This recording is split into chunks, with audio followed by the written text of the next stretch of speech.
When I was 25 and a half, I started a podcast. The goal?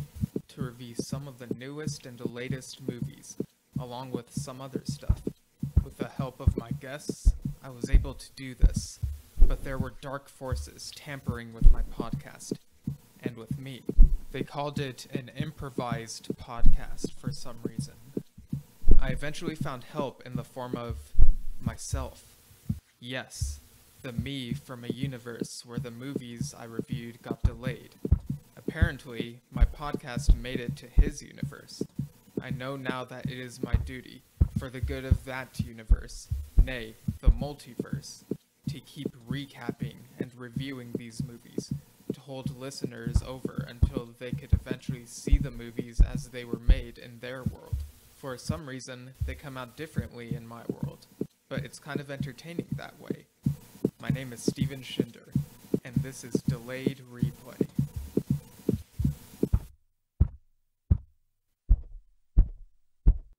Hello, listeners. Welcome to another episode of Delayed Replay. I'm your host, as always, Steven Schinder, and with me to talk about this movie that we're going to talk about, it is, once again, for the 7th time on this podcast, Greg. 7th time? That sounds like the film that we're watching is the 7th in the series. Yeah, and Coincidence? Coincidence? I think not. Yeah, I'm here again. Yeah, like as of now, you've guessed it on more episodes than anyone else. That is one feat that I will take to my grave. Oh no, is Greg gonna die at the end of this episode? Tune in to find out.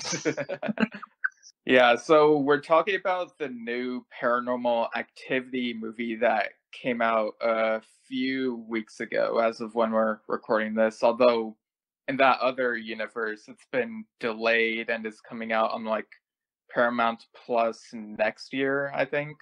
It's kind of funny how Paramount and Paranormal sound kind of similar. They knew that to buy it. Yeah, they're like, oh, it has para in the name. We need to distribute these movies. Right. So, yeah, and the title of this one, like, it was a really unexpected title. You go through the film series and they do 1 through 4, so pretty simple. And then they do the marked ones and then the ghost dimension. But this one, it has the colon thing, but also brings back the number for some reason. And they called it Paranormal Activity 7, Casper Returns. Yeah, this naming convention, I love. Like we all know Casper. It's the one crossover we all knew we wanted. Yeah, and we'll get to that. I guess we'll go ahead and start with like what our overall impressions are of the previous movies. So you and I went through the film series recently, but were there a couple that you had already watched before? I watched, I think, from 3 onwards. Like I hadn't watched the original and the sequel, but I saw like all the named ones. For some reason, I don't know why. And then whenever I went back to watch the earlier ones, I was too scared. Yeah, like how old were you when you watched them? Do you remember?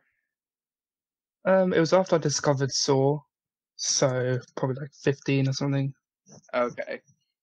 Yeah, because the first movie came out in 2007, and that was actually a year after I got into the Saw movies. But I remember seeing the like ads for it and thinking, I don't remember if I was too scared to see it or if it just looked stupid. Maybe it was a combination of both. I don't know. But when we watched the movies recently, I remember like being bored at certain points, but like you said that like they're kind of enjoyable if you watch them alone at night or something, right? Yeah, it really brings it into a whole new world.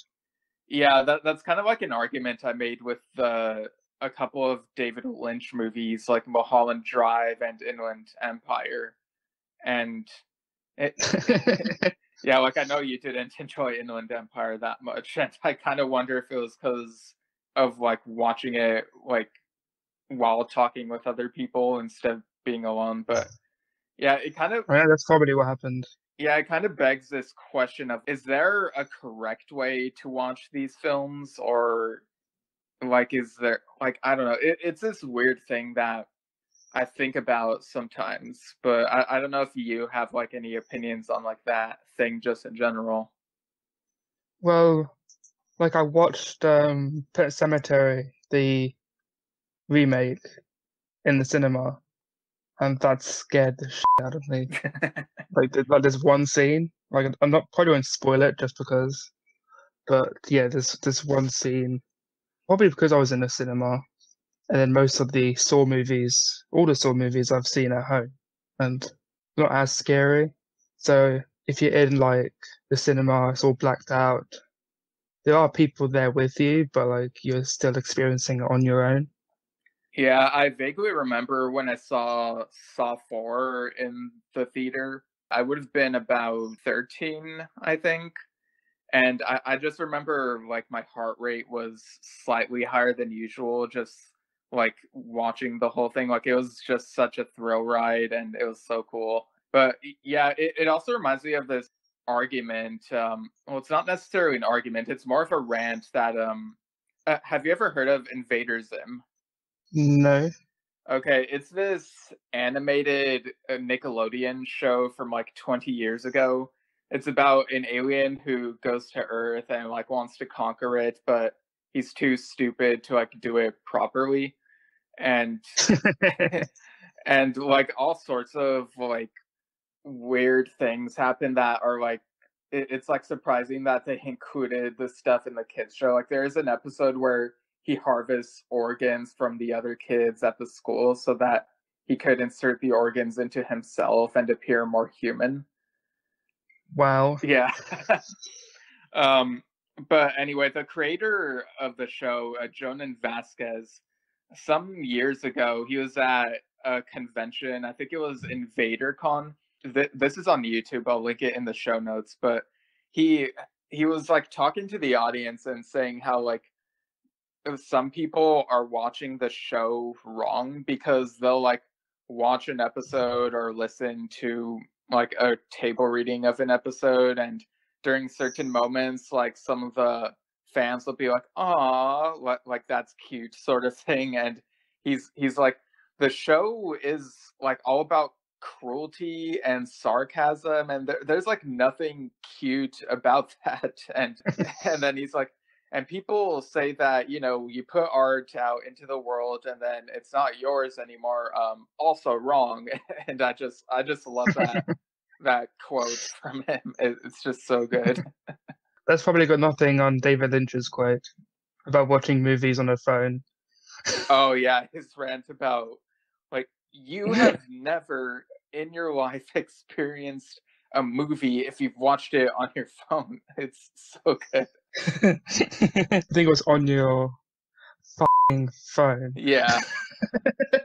And like it ends with like that's something I'm confused about. Like I never knew whether it's an actual iPhone ad or if it's like someone. Oh, that's probably what it did after the end, just to be funny. Yeah, like I don't know, maybe someone got his rant and then edited that iPhone logo at the end or something. It was really funny either way. I mean, the Apple adverts are quite meta. So if it was an actual advert, that would be amazing. Yeah.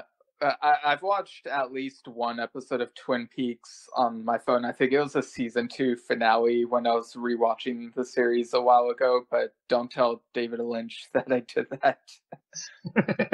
He'd come for you. Yeah, he'll like break down the door and like, yeah, send me into space or something. Yeah, I don't remember if I've shown you this, but there's a Family Guy clip where it's called "How David Lynch Stole Christmas," and like, I still haven't seen that. oh yeah, it's pretty funny. I'll show it to you after this, but yeah, it's pretty good. With these Paranormal Activity movies, the found footage genre is also something I don't normally go out of my way to watch. Like, I did enjoy Cloverfield, but because of the shaky cam, it's not something I'd revisit that much. And there are like a couple weird ones I've seen, like Chronicle, which is pretty good, and Project X, which is kind of a funny precautionary tale about not partying too hard. What do you think of found footage movies? Well, sad to say, these are the only ones I've seen. Like, I haven't seen any Blair Witch. I haven't seen like Blair Witch. I haven't seen Cloverfield. I mean, I don't know why, but for some reason, I just like, I think there are a few other found footage ones I've seen that I didn't really like. And like, it's obviously a trend and a gimmick that some like to try with varying success, but it's not something that I go out of my way to look for some reason. I mean, I've enjoyed the Paranormal Activity movies. Out of the previous ones, which one do you think is your favorite? Probably the original one. Okay, The original one or the fifth one. The fifth one's quite fun.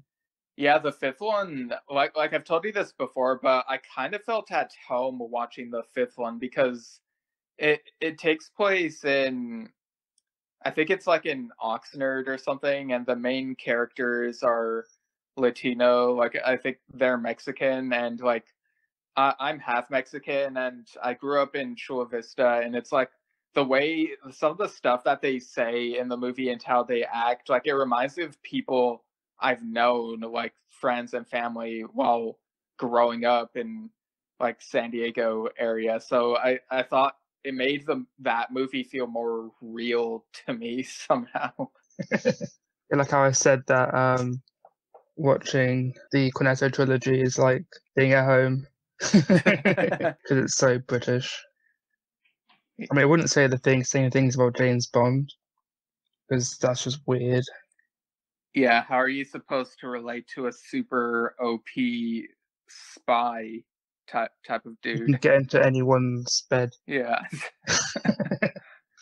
Definitely not realistic. And we also, like, just for kicks and giggles, we watched that Asylum movie Paranormal Entity, which was pretty bad. It didn't even have the Paranormal Activity drone.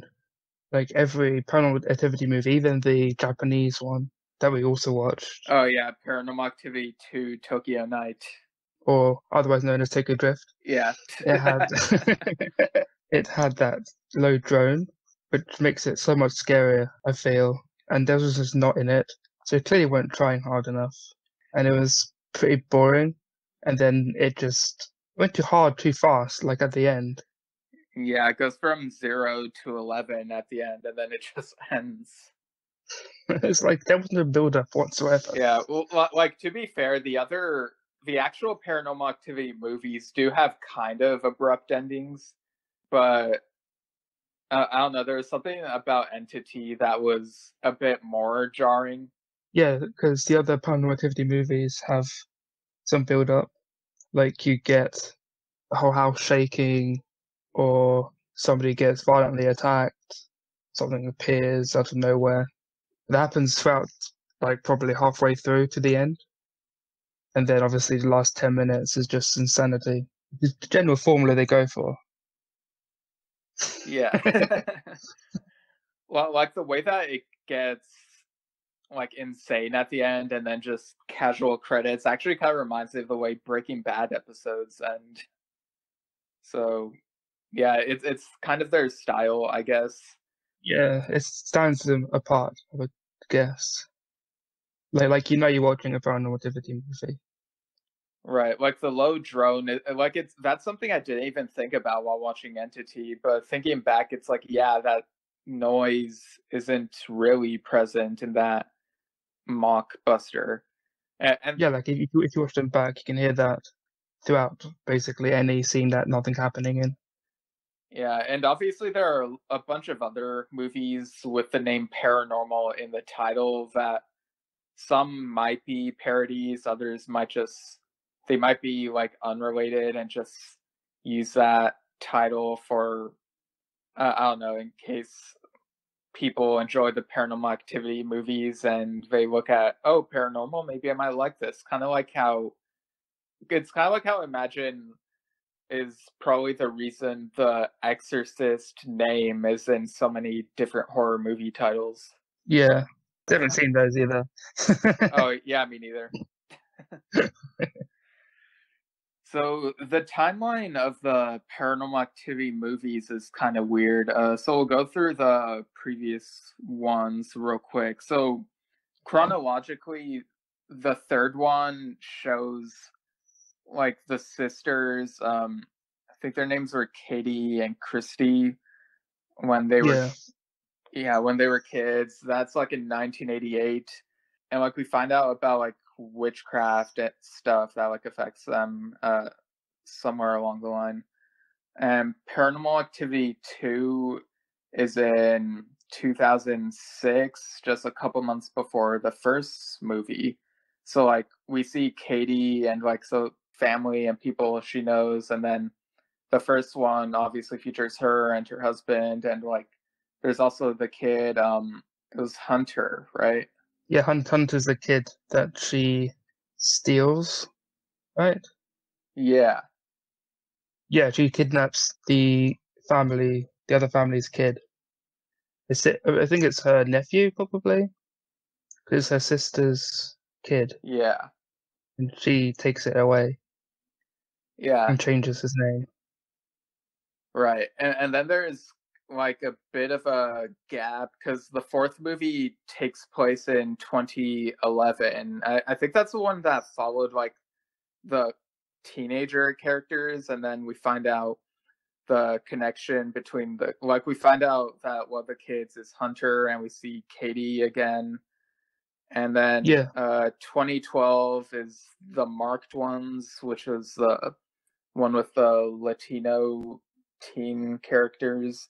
One of them gets like super OP weird powers, and it's like that kind of reminds me of Chronicle, come to think of it. But it eventually like loops back to like the original movie, and because there's like a time portal or something. And the sixth one, the Ghost Dimension, takes place in 2013, and then like the family that's in it, like eventually they go through a time portal to 1992. I think the girl is Layla, and like Emily is the one who gets killed by like Toby, like the spirit thing, when he becomes flesh at the end, and then that's how that movie ends. Yeah, it's kind of a convoluted timeline, just trying to explain it to people. And like it sounds interesting on paper, but I feel like the act of actually watching all of these movies isn't as exciting as I might have preferred. Like it's just kind of all over the place. Yeah, it's just all build up. One of the things that they do is they don't include music because I guess they want to make it feel more real. There will be moments where I'm like, why is the character filming this? And it kind of like takes me out of it. It's like, that's kind of dumb. But you just kind of roll with it, I guess, because when you watch these movies, you kind of know what you're getting into. Yeah, you definitely aren't expecting. I mean, the acting's pretty great. Like, well, especially in the first one, you're like, this could actually be a real family. Yeah, like some of the acting is good. Contrast that with Paranormal Entity, where at the beginning the acting is kind of good, but then it gets not very good. As in the Japanese one, the women can't stop screaming. Yeah. The acting in most of them are pretty good. Yeah, I don't know. I guess they're just not my type of movie, so much of them feel kind of meh to me. But again, that's also me kind of wondering if maybe I watched the movies wrong because of like watching them in the daytime while like talking to you. Yeah, watching it at night is probably the way to go. Then we get to the seventh movie, and It's directed by Will Eubank, and it's written by Christopher Landon, who worked on the second, third, fourth, and fifth ones. And the four leads are Emily Bader, Roland Buck III, Dan Lippert, and Henry Ayers Brown. And I'm not very familiar with these actors. I may have seen them in a couple of things, but by and large, they are unknown to me personally. None of these ring any bells. They just seem to be just horror actors that you just pick for your cheap movies.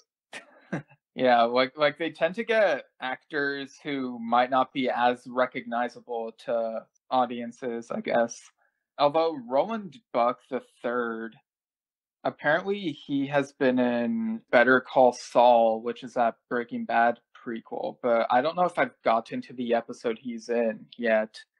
According to his IMDb page, today is his 33rd birthday as of when we're recording this. Coincidence? I think not.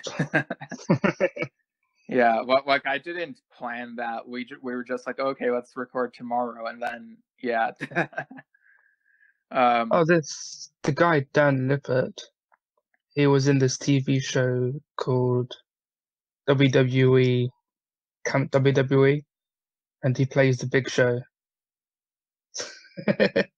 Okay, I see that he's also in an episode of Brooklyn Nine-Nine, which I do watch, but I can't for the life of me remember his character.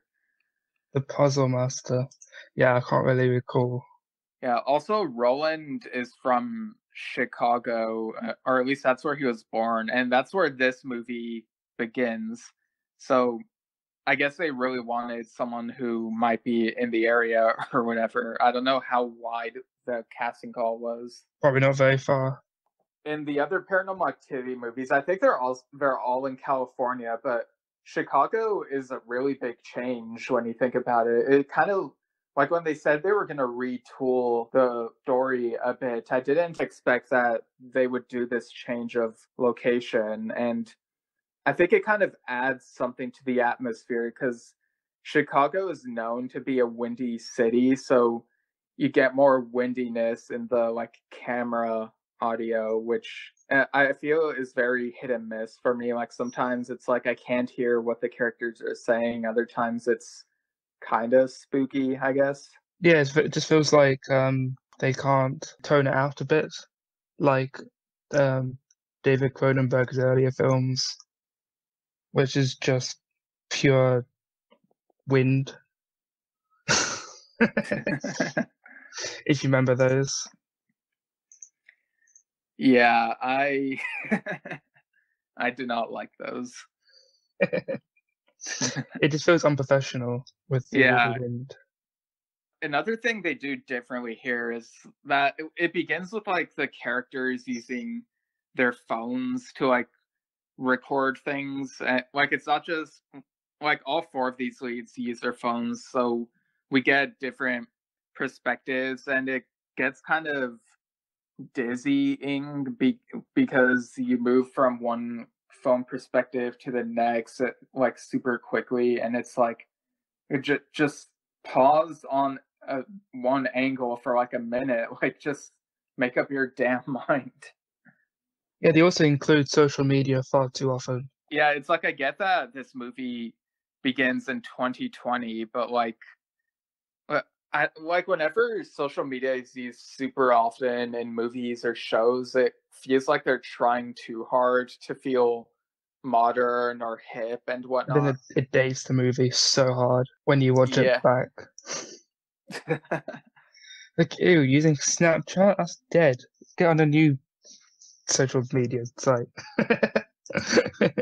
Yeah, when they mentioned TikTok, I felt sick to my stomach. It reminds me of when I saw the Boss Baby sequels trailer. It made me sick when one of the kids said boomer. Check out the delayed replay episode of the Boss Baby Family Business that came out before this. Coincidence? I think not. So all 4 of these characters are construction workers. They're like working on this really tall building because it's Chicago. And they feel like everyday people, I guess, because they're just sitting around with their sandwiches and just eating and talking. Sandwiches aren't burgers. But burgers are Oh, sandwiches. They're different. I mean, just Google it. All burgers are Yes, sandwiches. Yes. Carry on. And they have this like casual conversation of like, how many holes does a straw have? And they argue about whether it has 2 holes, like one at each end, or if it's like the opening is like one continuous hole. And I myself don't have a firm stance on that matter, but it's just funny hearing them argue about it for like a minute. Yeah, it was a bit jarring when the straw just like went up the dude's nose. Like I was like, Yeah. or what? And then like his brains came out of the straw. Like, yo, this is Yeah. not how they do lobotomies. Yeah, that was Henry Ayers Brown's character. And like I was so surprised to see him killed off that early on. Like the brain comes out through the straw, and like it's so weird because it's like you can tell it's obviously CGI, and it's like I don't know how to feel about how it looks. Like I don't know how else they would have done it, but yeah, it like comes out through the straw, and then he like falls to the ground, and like we hear his like head splitting open. And so the remaining 3 leads are like wondering what happened, and they like want to investigate because like obviously this is the paranormal activity that's going on. And they want to figure out like what this is because So obviously they have to find out what land the building was being built upon. So they have to go deep underground. And it turns out that there's a Casper memorial underneath. And it's like, oh no, they've done it. yeah, it's like a shrine to the Casper character that someone put. And we eventually come to find out like later on that Toby, who has become Flesh, like throughout the 90s became a huge Casper fan. And so I guess because Toby identifies with the character so well, and so he decided to try like spreading more paranormal activity by creating a Casper fan club on the internet and also making this shrine. And it's like I did not expect them to go this direction with the 7th Paranormal Activity movie. I love it. And so to figure out what they're up against, so Emily Bader's character, it's so hard for me to remember the names of the characters of these movies because I just like watch them and then forget. But You did probably like Jim, Bob, and Janet. yeah, Janet sounds about right. So she suggests that they watch Casper movies in order to see what they're up against and find clues as to like maybe a weakness for because they do more research and find out more about Toby, and so they think maybe they'll find a clue or something. So they go to a thrift store and they find some Casper VHS tapes, but they also find the videotapes of the stuff that happened in the other Paranormal Activity movies. Yeah, Which, you can't not show previous footage of other movies in newer movies, can you? Yeah, you gotta do it. yeah, to touch that nostalgia bone, I guess. Yeah, do you remember when you saw this and this happened? Yeah. It felt awfully convenient that all of those tapes somehow ended up in that thrift store. It's like they don't really explain how they got there. Like I think we're supposed to assume that someone from the previous movies put them there somehow, but it just feels like a glaring plot hole that doesn't like it just feels too convenient. It doesn't really make sense. Yeah, I'm just surprised that they didn't disintegrate over time. Because they're from like the 80s, aren't they? Yeah, So, like how are they still watchable? yeah, and they encounter another problem because since these are VHS tapes and it's 2020, they don't have any VCRs like at home, so they have to figure out where to buy a VCR. And so they go on eBay and there's like a bidding war for one, and so they try to outbid the other person, and it's like they put it out like it's supposed to be scary that they're being outbid with like they're like yelling out to outbid, and it's like it doesn't really work for me. Like it doesn't feel scary to me. But they lose the auction, so they have to figure out how to get to the person who won the VCR. And they have to end up, the guy won't let them have it. So they come back at night to go and steal it from him. But it turns out that Toby was waiting there for them. And then he starts throwing all like the electronics around the room at them. And it's like, you're destroying all these precious ancient stuff. And it's like, no, you can't do this. Yeah, like Toby, like we didn't get a good look at his face when he became flesh in the sixth movie, but we do get a good look. It's the same actor who played him there, but like we actually get to see his face this time. And apparently he has telekinesis, which makes him like super P. And like it's kind of ambiguous where the other characters who've like helped him in the other movies are, because I guess they didn't want to have too many characters in this movie for some reason.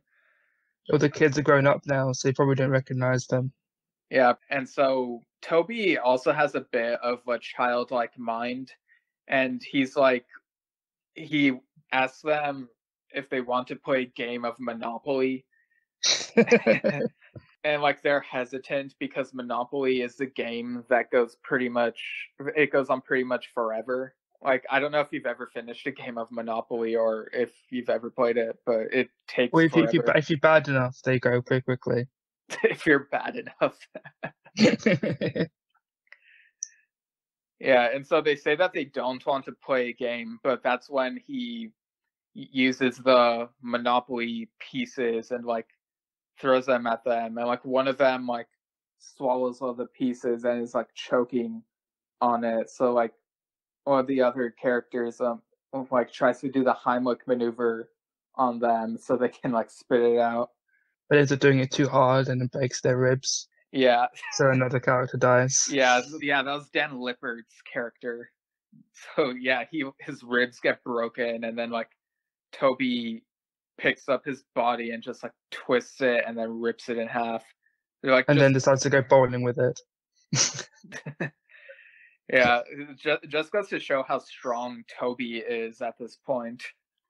Yeah, Toby is the Paranormal Activity's universe of version of Thanos.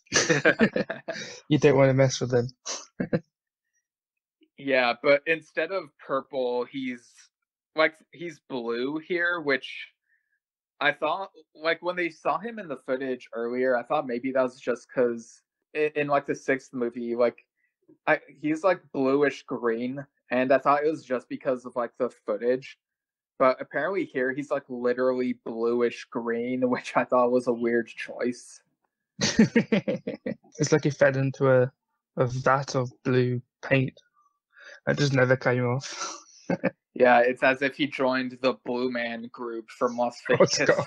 I was gonna say that.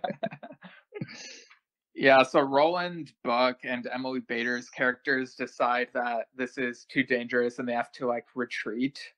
And eventually, like they ask online if anyone has a VCR, which in hindsight, it's like, why didn't they just do this in the first place? Like, why did they have to go on eBay and buy a VCR when they could have just asked online if any of their friends can like let them use one for free? I'm sure people have some around because I still have one. Like again, like there's like some plot holes in this movie, and it's like some of the things here, it feels like they didn't think them through when they were writing it.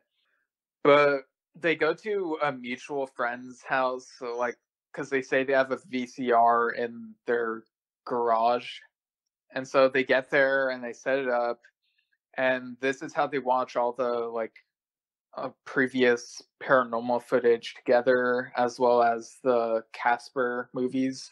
Because we forgot to mention that back at when Toby was attacking them, there was also like another spirit whom he named Casper that was like attacking them and like broke the chimney telekinetically, which was really scary.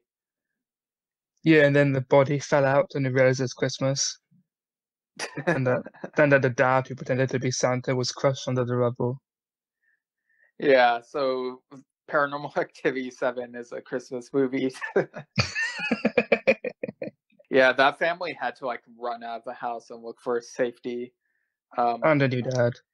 Yeah, so like all these characters are keeping in touch with each other on like progress. And so they examine the footage, and there's actually like they come to find out about this book. Like there's footage of a book in one of these, and it's footage that we haven't seen in any of the previous movies. And the book contains a passage about how to like create a time portal. And they look at that, and then they look at footage of Katie from like 2010, like outside and about. And so they combine their knowledge to try to create a time portal to go back and stop Katie, because by this point they know like the events of like the other movies, and their reasoning is if we go back far enough, maybe we can stop Katie from making Toby become flesh, and that'll change the timeline for the better. And so they go back to 2010 and they push Katie in front of a car so that she gets killed. And it turns out that this is how Paranormal Activity 2 Tokyo Night Yeah. happens. So then that universe becomes the new universe. Yeah. Well, And then Casper goes to Tokyo. Yeah, like Tokyo Night is a weird movie because back when it was being made, it felt kind of like a remake of the first movie, but also they were mentioning Katie from the first movie and how like one of the characters from Japan, like Katie accidentally died in their car accident, and that's why like the spirit followed them to Tokyo. And like this really does feel like how Fast and Furious 6 tied into Tokyo Drift at the end. Yeah, their orders was like really weird because like Tokyo Drift was set after 6 for some reason. Wasn't it? Yeah. Yeah. Like it takes place between 6 and 7, I think. But it's the third movie. Yeah.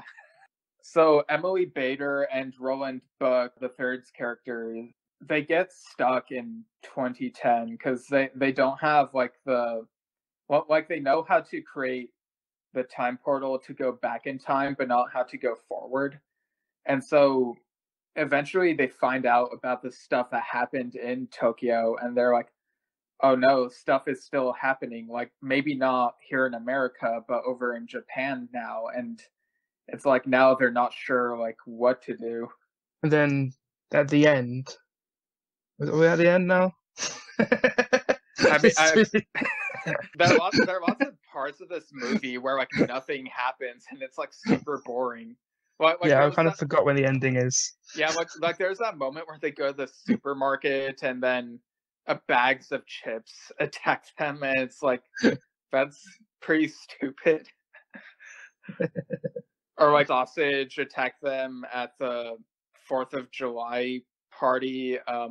For some reason, someone was having a 4th of July party in December because like they're like super patriotic or something. And it was really weird. I don't know if it was a commentary on what like the character who does this thinks that America is better than every single country in a really off-putting way. And so that's when the paranormal sausage attacks and like kills him. And then MC Hammer is just there rapping. Yeah, that was an odd choice. I mean, he added so much to this movie, honestly. Yeah, it was a fun Like his cameo. rapping skills, and then he just started chucking hammers at everyone. Yeah. I mean, it did feel like a jumping the shark moment to me. But yeah, there's like all sorts of weird things that happen in this movie. Like there's that printer that goes haywire, and like the paper gives the characters paper cuts. Oh, that was disturbing. But yeah, so we get to the end of this movie, and like I don't know if I'm satisfied with the way the movie ends, but well, like I don't know, how did you feel about the ending? Well, they traveled to Tokyo to go see what was happening with Casper and Toby, and it basically leads straight into Tokyo 2. So you see the siblings. Were they siblings? Yeah, Yeah, they're they were siblings. siblings. Yeah, and then you see them out and about, getting out from the hospital, and then like um Emily Bader's character goes up to her and it's like, "Oh, I'm so sorry that we caused this," and then it basically goes straight into it, and then it ends. It was good because then you can make Paranormal Activity 3 again. Yeah, If you but wanted to. yeah, I also feel like it kind of adds continuity errors because it's like, why wasn't the interaction mentioned? But I feel like the Paranormal Activity timeline is already all over the place to a point where I'm not surprised that there are continuity errors now. And it's like, I don't know where they go from here. And it was a weird choice to tie into Tokyo Night in this way, like just by retconning the other movies other than the first one. Like it was almost as if they did it because people say, "Oh, the first one's the best one, but the sequel's not so they're not so good." And it's almost as if they were trying to like find a way to like have their cake and eat it too. And I'm not sure if it really worked. Yeah, they're trying to retcon all. I Yeah. mean, the first three movies, they tie in very well to each other. Yeah, So the first yeah, three movies can all stay. yeah, the first three movies do feel like they could have stayed as a trilogy, and then 4, 5, and 6 feel a little bit less connected because they don't focus on the same family as much, but they do connect to the others. And then this one is just, it tries to connect to everything, but in doing so, it breaks the universe. Well, in instead of breaking, it just like creates two timelines, Right. like it's their own multiverse. Yeah, but I don't know. It's like also kind of inconsistent because I thought that the time travel in the other movies meant that it was all one timeline, but here it's like you can create another timeline. And I've seen people online speculating that maybe it's because they use the ritual from the book and that makes a different type of time travel.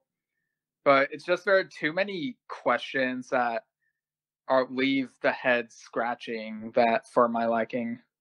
Yeah, I can understand that. All right, so I guess with that, we can go into final thoughts and score out of 10. So, what are your final thoughts and score out of 10? Overall, this felt like a Paranormal Activity movie, just more of the same. But obviously, with these social media aspects, basically aging this movie like, I don't know, sour bread. I don't know. So if it wasn't for that, the movie would have been on par with maybe five. Not touching the original trilogy, but the sequel trilogy is very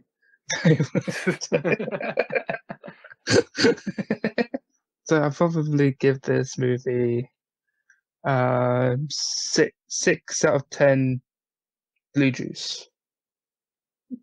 Did you say blue juice? Yes, it's like some nice juice, Toby. Okay. Yeah, this one, I don't know. I feel like this might be the worst film in the series. It might even be worse than Paranormal Entity, in my opinion, Oof. and Tokyo Night. But yeah, I mean, it does have the Paranormal Activity feel with like obviously it looks more modern because they use phones this time, but they do use some of the same old tropes, like looking at the footage and being like, "Oh my gosh, did you see that? What?" And like not believing each other for a little bit, but then they do believe each other. But then I don't know. It just felt like this movie was trying to do too much. And I know that the ghost dimension was at that time, and like I think they were intending for that one to be the final movie of the series. And I kind of feel like that maybe they should have kept it that way. But instead, Yeah. it felt like with this one, they were trying to continue while at the same time reboot the franchise. And it's they do it in a way that didn't really work, in my opinion. Like it feels really messy to me, and like just I wasn't really that scared watching this movie, and I thought that the whole Casper angle was like jumping the shark. So I think I would rate this 3 out of 10 time portals. Not bad, not bad. That's super bad. I mean, it's not bad for a Paranormal Activity movie. I mean, I think this is the thing I've rated the lowest on this podcast so far. Oh no. You sure you didn't rate Boss Baby sequel any lower than this? Oh no, I actually surprisingly enjoyed that one. Oh no. That's heinous. It's a heinous crime. How dare you? Take it back. No. Wait, oh my gosh, did you hear that? What? Did you see Oh that? no. Oh no. Is it Casper? Is it Casper?